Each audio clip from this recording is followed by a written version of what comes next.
So sometimes we wore funny hats to say this scene we don't like. They don't like this one. We just did this thing. That was when they were going to sue us for. They burst through the apartment door, delivered one line, and the entire soundstage detonated. Not a polite chuckle, an all-out, roof-raising, tears-down-the-face explosion of laughter that stopped filming cold. That single moment happened hundreds of times across 8 seasons, yet every single occurrence felt like the first. Lenny and Squiggy weren't written as stars. They weren't even written as regulars at first. They were supposed to be a one-shot gag, 2 greasy neighborhood creeps who would appear once, get a cheap laugh, and disappear forever. Instead, they became the most quoted, most imitated, most beloved scene stealers in the history of American sitcoms.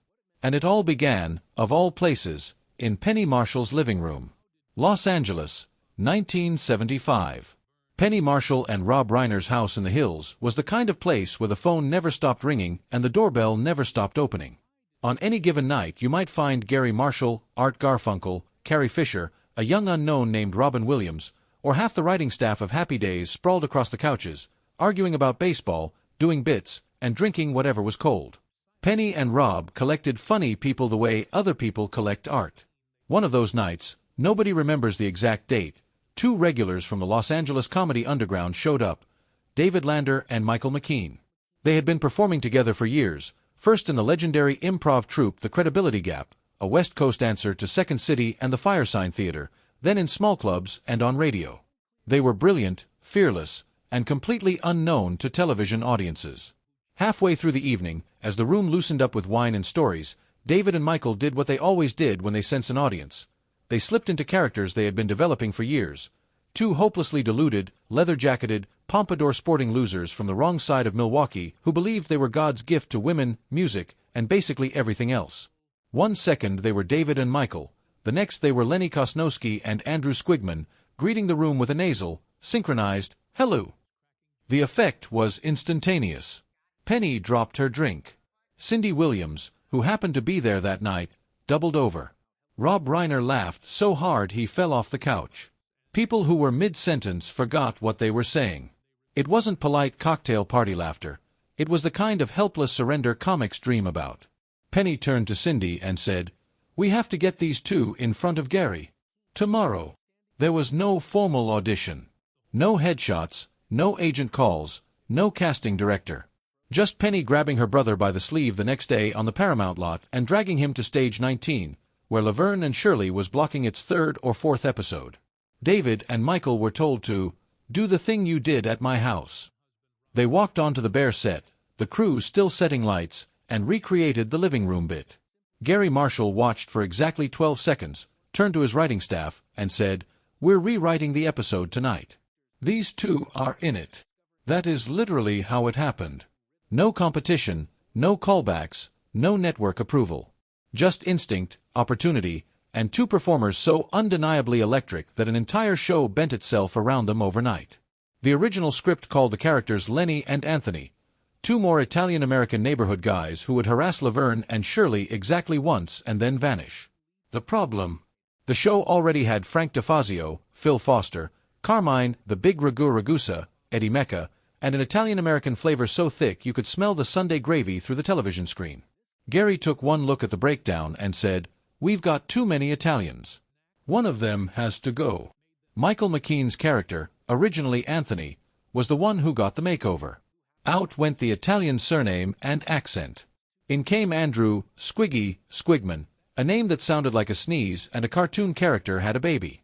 The nationality was left deliberately vague, somewhere east of Pittsburgh and west of Transylvania, McKean later joked. The name change did more than avoid ethnic overlap. It untethered the character from any obligation to reality. Squiggy didn't have to make sense. He just had to be Squiggy.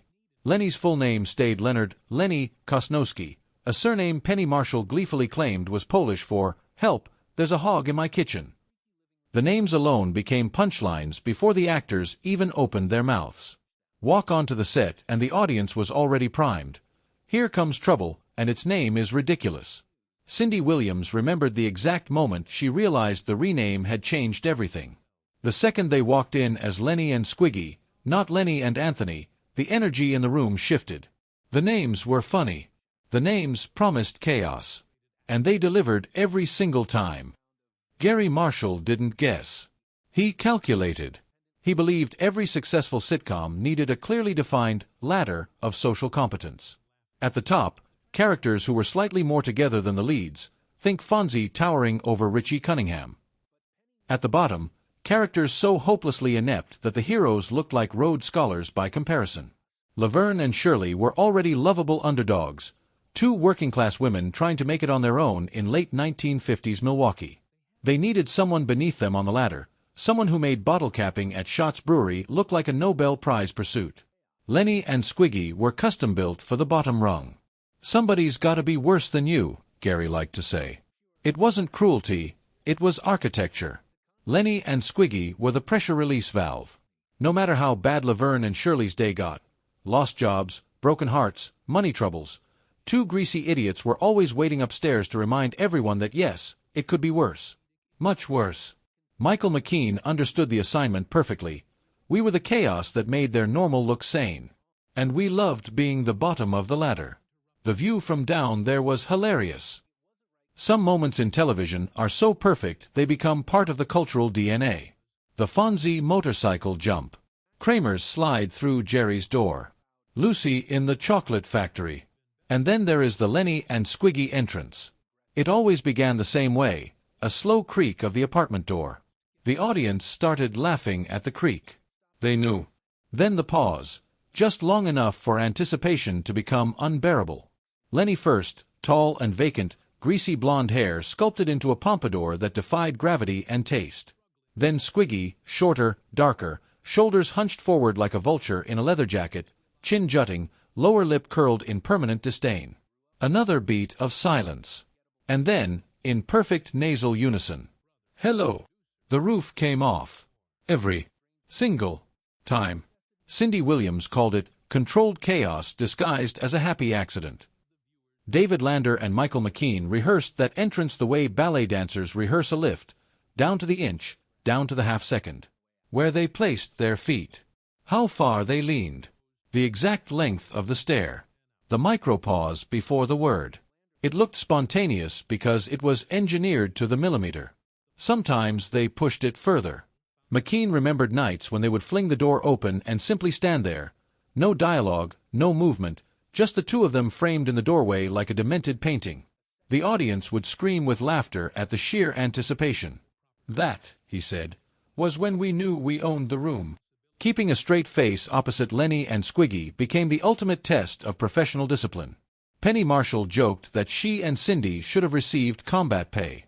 "I bit a hole clean through my tongue on more than one occasion," she admitted in her memoir. "And it was still worth it." David and Michael improvised relentlessly. Little ad-libs, weird noises, random physical bits, but always within Gary's rigid timing structure. A flubbed line wasn't a mistake, it was an opportunity. One night Squiggy's pompadour actually collapsed mid-scene, sliding down his forehead like a dying caterpillar. Instead of breaking character, Lander incorporated it, patting the hair back into place while delivering his line in a wounded whine. The take was unusable because the crew was laughing too hard, but the bit stayed in the live audience's memory forever. Cindy and Penny developed survival strategies. Never make eye contact. Ever. Bite the inside of your cheek until it bleeds. Focus on a neutral spot on the wall and pray, if all else fails, turn your back to them and pretend to look for something in the refrigerator. Penny's pre-scene mantra to Cindy became legendary. Whatever you do, don't look at them. Just don't. The crew wasn't much help. Camera operators shook so hard the frame wobbled. Sound men laughed into their sleeves. One boom operator was caught on a hot mic whispering, "I can't breathe," during a take. Gary Marshall finally instituted a rule. If the camera shook too much because of laughter, the operator had to buy coffee for the entire crew the next morning. It didn't help. Lenny and Squiggy were never intended to be icons. They were a happy accident, a living room bit that refused to stay contained. They started as a one-episode gag and ended up defining an era of television comedy. Their influence is everywhere. Beavis and Butthead, Jay and Silent Bob, Statler and Waldorf, even Rick and Morty owe a debt to the template Lander and McKean perfected. They proved that secondary characters could become the beating heart of a show. That perfect timing plus pure weirdness equals immortality. That sometimes the funniest thing in the room isn't the star, it's the two lunatics who just kicked the door down. 8 seasons. Over 200 episodes. Thousands of hello-s. And every single one started the same way it did that night in Penny Marshall's living room. Two friends, one ridiculous idea, and the unshakable belief that if they committed hard enough, the whole world would laugh with them.